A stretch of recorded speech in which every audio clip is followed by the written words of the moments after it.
So let's talk about Yeah. that, James, Yeah. because So that like, is the truth. first thing is preparing for a mediumship reading. So Yeah. how do you think someone should prepare for a reading with a session? Well, first of all, I want to know, I because when people come to see us, it's often, as you know, about grief. I mean, they're in grief. Yep. So for me, I feel that I want to know where they are in grief. Did it just happen? Are they? I mean, because there's so many stages of grief, and I think it's important that you recognize where you are in grief before you see a medium.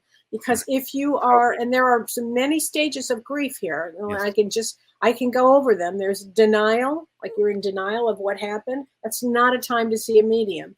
If you are Guilty, angry, guilty, angry. guilty, if you are angry, and I have a whole story on that one. If you are in bargaining, if you are now Bargaining. Yep. bargaining, but if you are in depression, sometimes that actually will help. I mean, seeing a medium will help if you're in depression, or if you're in acceptance. Those are the two places that I think that probably help that you can when you come to see a medium.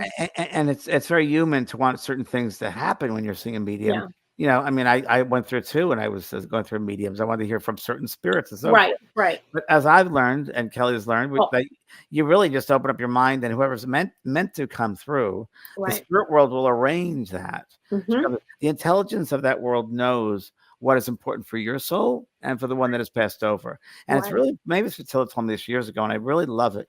And she said to the audience, "You're all very nice people, but I've come for them, not for Right. you." She remember she always said that. For Always. And yeah. what she meant to everybody was an audience platform she would do. She Right. said, nice people, but I'm really the medium helping those spirits that have passed over who are still holding on to old thoughts of resentment or guilt or things they should have said they love. And they're kind of stuck in a not like purgatory. But remember that that's a very, very mental world. And you live with your thoughts over and over again. In this world, we do something bad or say something bad, but we didn't mean it. We can go back to the person saying, I was just kidding around or I didn't mean Right. that. But when you're in the spirit form, you cannot do that because the person's in the physical world. So you live with those mental thoughts over and over again.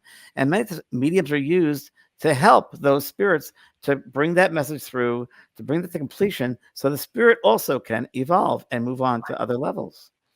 Right. And Yeah. I find, James, that when people come to, first of all, if you're going to go see a medium, please find out about that medium as much as you can find out. Well, first of all, go by a recommendation. Don't just pick the medium. Recommendations. No, no, no. Don't just pick them.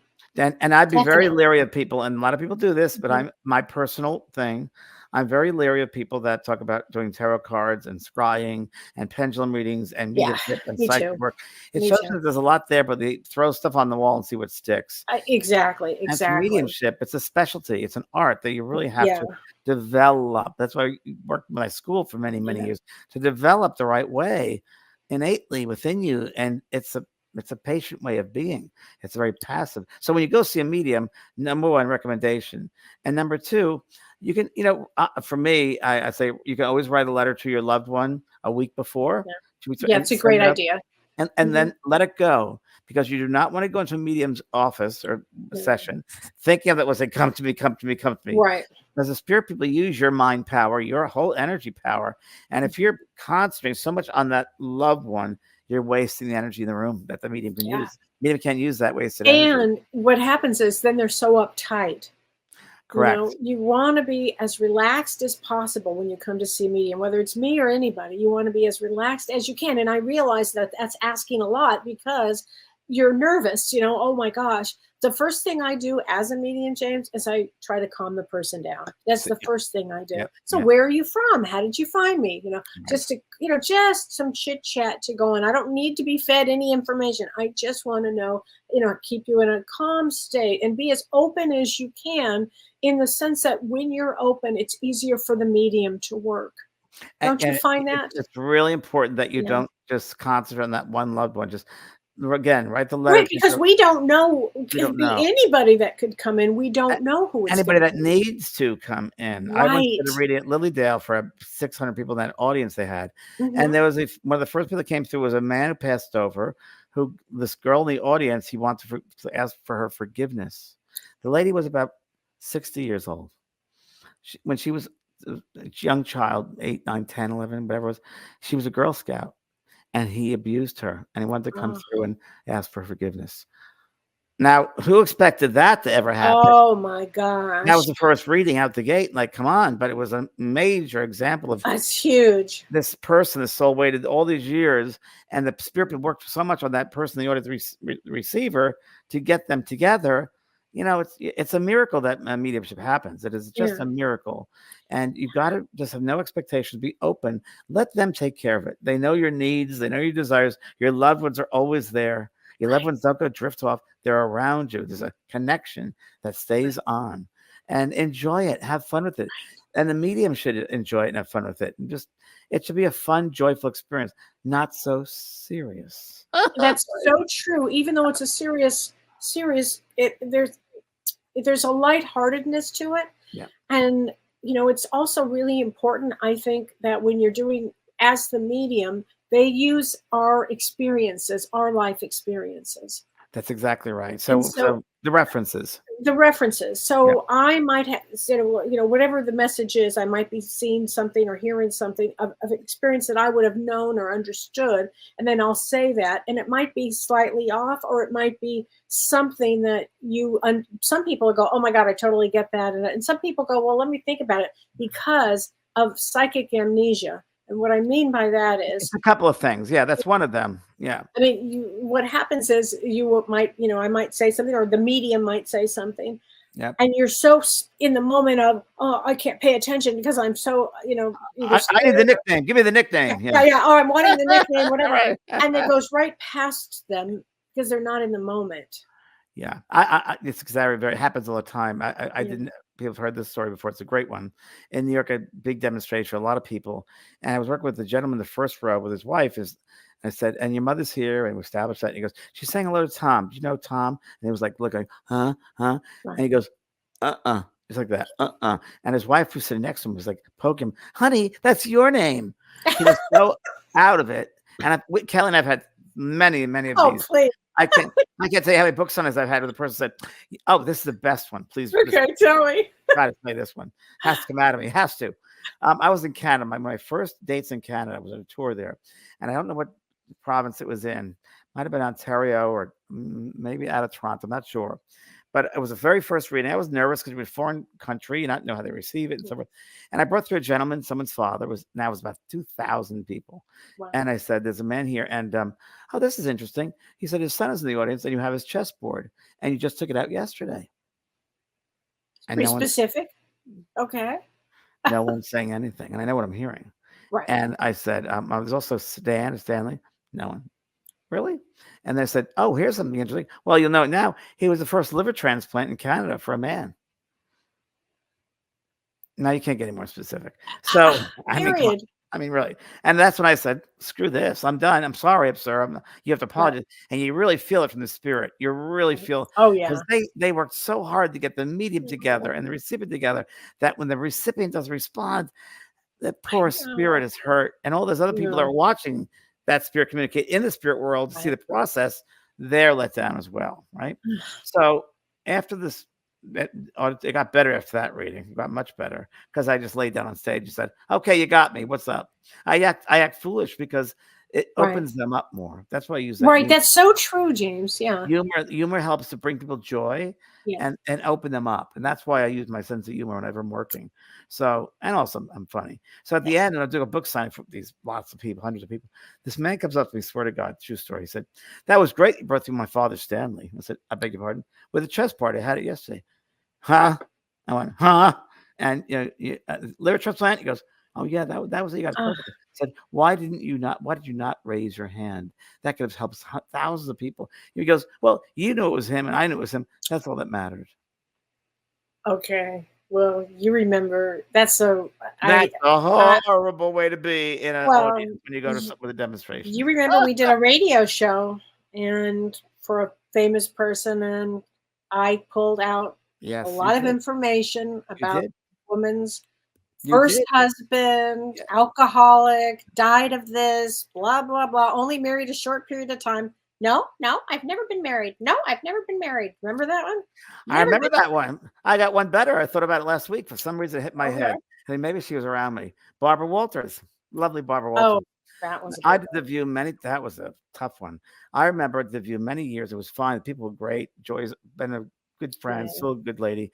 And Whoopi's great. I did one show, and Elizabeth was great too when I was on that show. She was actually very nice and very mannerly. And I told I saw Barbara from the backstage, said, "Oh, looks like she's going to get dementia, like something's going on." Her energy was like really tight around her head area. And I was like, okay. So the interview was fine. The readings were great. They didn't show me, but they were really good readings.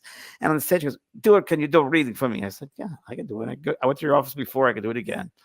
And then the show was over. And she goes, "Can you do it now?" And I said, "Right now after the show?" She goes, "Yeah." I said, "Okay." And I should have said no. Because she wasn't ready. She wasn't ready. And again, Right. everybody, the recipient's got to be ready. Why I did it, I don't know. I didn't need anything Barbara Walters. I can't remember who she was. But I felt the sense of compassion for that. Yeah. Anyway, I started reading. I said, "Oh, there's a heart problem." She goes, "Huh?" I said, "Well, you can have a heart issue. That's what I'm seeing."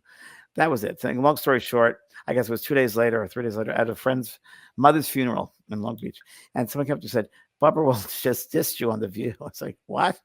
So I saw the broadcast, and she'd gone on and said, "That man, JamesVanPraagh, was on our show. And he said I had heart problems." And this wasn't even public. I made sure I took the microphone so no one could hear it. Right. So then she went to a colder doctor, out of surgery, this whole thing. But anyway, to make a long story short, the other day I looked up, I was like, "She's still alive?" Oh, yes, she died a year ago. And she had heart problems right after. Yes. And dementia, from what And dementia. people But the hard thing understand. came out. I remember I did hard copy, or one of the shows said, she owes me an apology, that woman. Because think of all the millions of people who are watching that show that she hurt because of the wrong information. She said he wasn't good. That was not real. And that hurt so many people about mediumship. I mean, that wasn't. But what can what can you say with many of those? At least it was out there, right? I mean, at least, that was a hard one though for you. I remember that one. That was pretty awful, actually. When someone says things about you that aren't who you are, it's like, wow. So that's like getting attacked like Martin Luther King. Assassinated. Yeah, because Because she could have ruined your career. She did. Which would have ruined everybody's after that. Well, I couldn't get on shows. The bookers would not book me because of that. Because they would go. She was pretty powerful. They didn't know they didn't know who I was. They go Google me, and the first thing would come up was Barbara Walters. Oh, remember that. So that was I remember. So I do. But who knows? But I liked her. We got along really well before that. I was at her office several times to read for her assistant. She was nice in those first days. Wow. Who knows? But who knows? It's the same thing on this subject. So you meet all different types of people in mediumship. And I think it's also important when you're doing a reading for someone, you've got to be open to realize that you're going to have brand new experiences with the person you're receiving, the physical person you're going to read for, that there's a responsibility you have for your sitter. And that responsibility is to be as open as you can, to be ready to work. Because as I often say, it's kind of like a three-way, which I joke. It's the recipient, it's the spirit. We've done our work. It's a medium, the spirit, and it's recipient. And we've done our work ahead of time. And it's up to the medium sometimes to give the directions to the recipient, how they should be, how they should behave, how they should respond. How they should, right. And we do need a response. We need the energy there. And I want to make sure also that everybody knows this, that when you go to see a medium, please don't be smoking pot. Please don't be drinking. Don't do any of that, because the energy screws with my energy or any medium's energy, and I can't do it. And I literally will stop a session. I've done it. I've done it. Right? Me too. I've done it with celebrities. There were celebrities. I walked out of what's her name? Debbie Reynolds' daughter. Oh, Carrie. Carrie. Eating something pot-wise, and I said, "It's over. Bye." Right. And I went, and I literally had to climb over the big iron fence out in the middle of Topanga Canyon. I remember. I remember that was like a 20-foot fence. I'm like, I'm not going back to ask her to open this gate. I'm climbing over this big bucket. I'm like, I'm going to be. That's very funny, but it's true. You just don't want that. I mean, you want to be in a calm state. You want an open mind, like James is saying. You want to go to a reputable medium who. You'd be surprised, everybody, how many people actually have seen a medium. There might be people that go, "Oh no, I never." But you'd be surprised, right, James? It's changed quite a bit. A lot more open because we've had TV shows, probably not great, but at least it's been out there. The topic of mediumship, and so that opens people up to investigate and explore. So I Hmm. think that's pretty good. I think it's really, from my old point of view, I think that when you go see a medium, as the medium also should know, that it's a sacred experience that you're entering. It's almost like entering a church or a temple or to me, it's like a place of holiness. Like Right. when I prefer reading, I'll set the space of music maybe, or put That's what my I mind. do. I set the You space. Yeah. set the space. You're inviting them Hmm. to a party to be, and the people that receive a reading, they go, whether it's on Zoom, whether it's on a phone call, whether it's in person, do it with respect, do it with sacredness. Because the more sacred you are, the higher the frequency is, and the easier it's going to be for the spirit to come through, and it'll be for the medium and for yourself to receive it fully.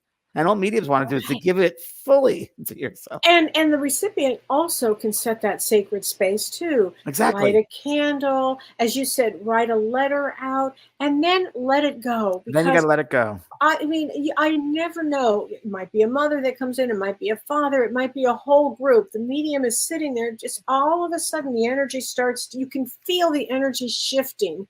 Yeah. And next thing you know, you're off to the races. I I just heard that girl again. Okay. Again, she just said to remind them that what I just said before is that's an important point. Okay, so when we work as mediums, whether it's again a platform demonstration, and it's happened to me where I've been working with an audience and I see beings above them, like layers, like a choir, and I asked my guys, I said, "Who are those beings?" And they said, "Well, those are."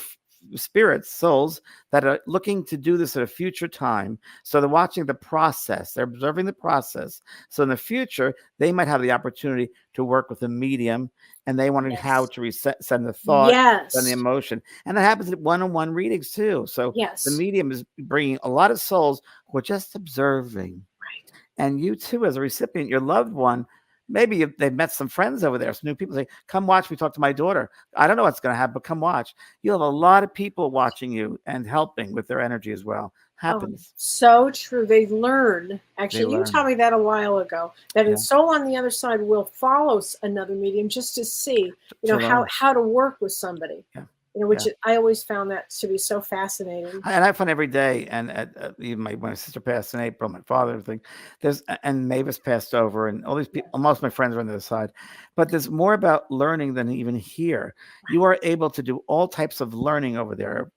Things you've always wanted, talents you want to express, whether it's and things that we don't even know from this physical earth, but colors, lights, nature, plants, life forms that we don't know. But you're able to experience them and learn experiences there. It seems like excuse me, you learn them there, but you do them here. It seems like they work out physically here. You Right. might learn something over there and bring it back here so you can physically Well, use it on the earth life. and so you're absolutely right, because the recipient may receive a message from one of their loved ones that is life changing for them. That Yeah. they might something about helping them going further in their life or further in their career or further in love, even. You know. Yeah, and you really got to realize as mediums and recipients, when you bring information through and make sense to the recipient's like, wow, that recipient will tell someone else, who will then tell someone else. There's a rippling effect, and all the people that are affected by that one message that was given to the recipient. So all the recipients out there, you kind of have a job too. And Kellee, I'm sure this has happened for you, where the spirit say, okay, you got to be the medium now. You got to tell that other person that their mother Yeah. wants to talk to them. Yes. Happens a Yes. lot. Happens a Happens a lot. lot. That happens a lot. They'll Yeah. try any way they can to get through. Yeah. Hmm. Yeah. Oh, absolutely. And I mean, I've had a thing where all of a sudden I'm doing a reading for somebody, and their next door neighbor will come through, and the next door neighbor, and it's because the next door neighbor needs to get a message to somebody else. I mean, when you I did a open the reading door, once. you don't know. I did a reading for Shirley MacLaine once, and her daughter, actually her daughter this time, back in Connecticut, and a long time ago. And we're sitting there, and I knew her father had passed over, and I was just open. And this man came through, and she verified everything. He was a next door neighbor, and he wanted to apologize for the flagpole that they had an argument about 5 years before. Okay, That's who came through. That's amazing right there. Oh my God. So Renee Hounsel, thank you, Renee, for this. And Thanks, this Renee. is so true. She says, we believe that we pick the medium, but spirit is watching and connecting with the medium, and that leads the sitter to the medium. That's what they share with me always. She says it's so true. And I think it goes back, Kelly, to what you were talking about earlier about references and life experiences, because Yeah. I look at it this way, like above us are all these lights of experiences we've ever had. And whether it's someone who's traveled around the world or like you, a cook, a chef, you worked in corporation, you've done so much life experiences that you'd be a great medium because you have all these experiences that the spirit can draw from in order to communicate. Right. So some of the best mediums in the world, the ones that speak several languages, have traveled all over the world. So that's really because they have more to pick from or choose than someone who hasn't had. Absolutely. So this is a great question from Tippy Landis. She says, what if a medium won't let you record the session? Is that okay? For me, I record every session, Tippy.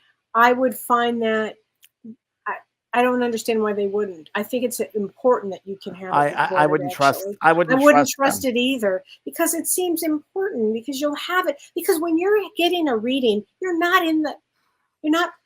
may not be as present as you think. You might be so shocked. The medium might say something so profound, some message, and you're trying to write it down. And I would rather have somebody, I record it on Zoom. I can't record Facebook or FaceTime, but I can record Zoom.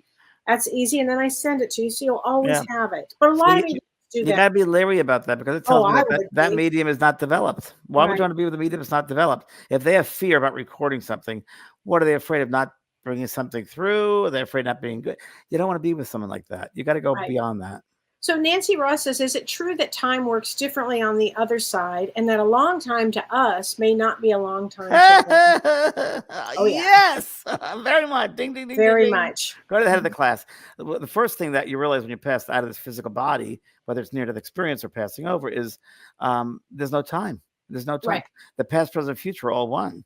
And my sister, when she explained it to me, she said, well, we are a part of all these different worlds around us, like I just talked about, but she more like streams of worlds, and that we pick which one is the strongest or which one we want to learn from, past, future, present.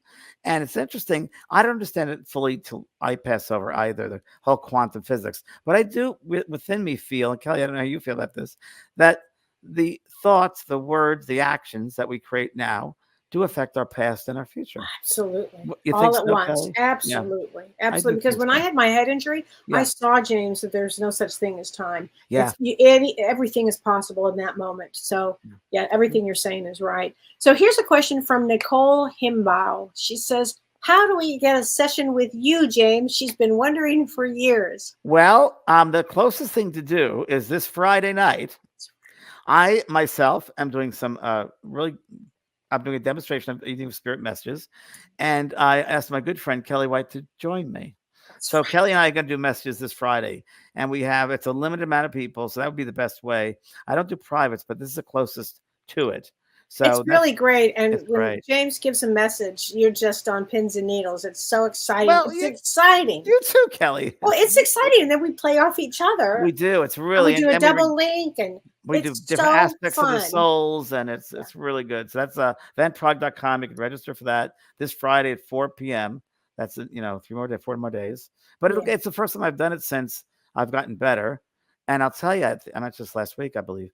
I've been, like I said earlier, I become so sensitive that I know things right away before I get into a situation, or it's so weird. So I want to wait this Friday. Can't wait to wait this Friday and see, Kelly, what comes through.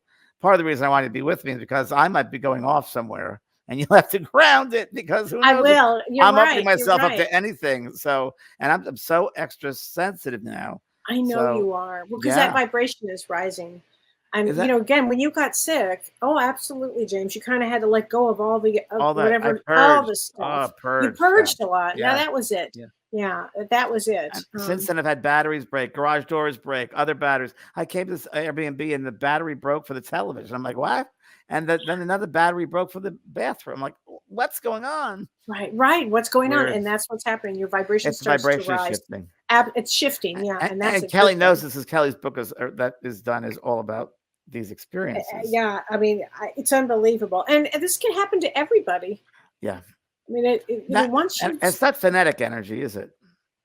No, it's not frenetic. No, it's not phonetic, because phonetic's like a little it's more kinetic. It's kinetic. It's more kinetic. Yeah, that's the word. More kinetic. That's the word. Yep.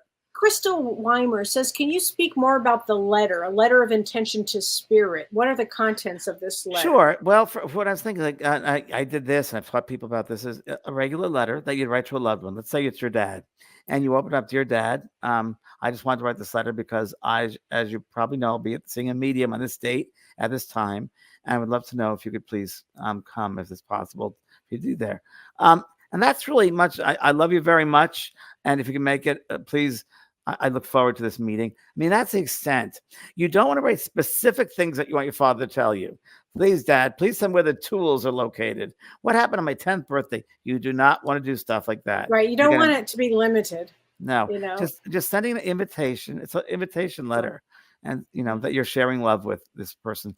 And who knows what's going to happen. Keep it open-minded. Keep it open-minded. So this is Deb Fiato asked this question the other day, and here she says it again, and it's a great question. How come some mediums can know the name and some it's a guessing game, like the spirit is wearing this or that? But I mean, James, you're very good at names. So I'm good at names. I don't think I'm good at names. Yes, you are. I have seen you pull names. Oh no, I just hear Gordon names. Smith is very good at names. Is he good at names? You're very good at names. But there are mediums that are really good at numbers. I'm not good at numbers. I'm very good at like finding things. Like when someone said, "That's true, you are." When I was in Dublin, it was amazing. The best reading of the whole time I tour, and the energy was great in the group. They were very open and laughing. It was fun. And a young boy came through, his mother and his sister in the audience, and it was great. And he showed me clairvoyantly, because my mind, I'm like, show me it. And he showed me his gym bag in the garage. And the message was, I know my mom is mad at me because I didn't clean out my gym bag. And she still has it in the garage with my smelly sneakers and socks. And the mother said, oh my God, yes. And I was just looking at it before I left the house. Oh my God. That stuff I'm pretty good at, detail. And I'm only as good as the spirit is able to communicate, because just because someone's passed over doesn't mean they have the ability to do this that great. The love they have brings them through. So that's why the spirit's observing how this is done. So at a later time, they might have the opportunity. Another great one of that example, I've told this before. I was doing a reading for a young lady in an audience. Her aunt was coming through, and there was a spirit man walking right toward me, and his arms were folded. Remember that? Yeah. And I knew it was her father. Yes. And I said to him telepathically, do you want to communicate with her? And he said, I didn't believe in this in life. Why would I believe in it now? I said, okay, just we can watch. And he slowly watched, and it got closer, and all the validation was there, and it got closer. He goes, this is real. And he finished it with a great healing message for his daughter. So yeah, and every medium is different. There are some mediums that are really well developed, and others are not. I hate to say they don't take the time and patience to develop, and they need to. Oh my God, you have to take that time. And Margaret asked if a good medium meditates daily to clear their mind and to receive spirit. I can't answer for everybody, Anne Margaret, but I do. And I do before a session. And somebody else, as Sherry Abdu asked, if before a session, does a medium maybe get a message from their loved ones? Oh, absolutely. Absolutely. That does happen. Sometimes for me, yes, sometimes no. Yeah, it depends, but sometimes it happens. I get to the mindset. I think it's very important that we realize the mind is the soul, and they communicate mind to mind communication. So their mind, they're sending telepathically a thought, a feeling, a picture. And that what I do before a session, like before this Friday, I'll probably spend an hour now that I'm at the beach here on the beach. And I will sit and watch the water, and I'm opening up my mind to share my mind space. Right. That's another way I do it, whether I want to prayer or intention. I just open up that space, expand it, and I send that thought of welcoming. And I get excited, enthusiastic. I'm inviting you to the party tonight. It's going to be a great party. So that's what I kind of do to get ready. And I love the work. We have Kellee and I. Oh, it's so fun. I'm so passionate about it. You're so passionate about it. I am. And the moment I'm not, then bye-bye. I can't do it. Right. Exactly. Yeah. And, and there are things that, we were saying earlier, so Kellee, I didn't get to that point, that references that, psychoamnesia you were talking about. Yeah. And some mediums, the interpretation might be off a little bit. Right. So absolutely. A name could be Marnie, but it's really Mary, or Marie could be Mary. So is there a Mary? No, but it could have been Marie.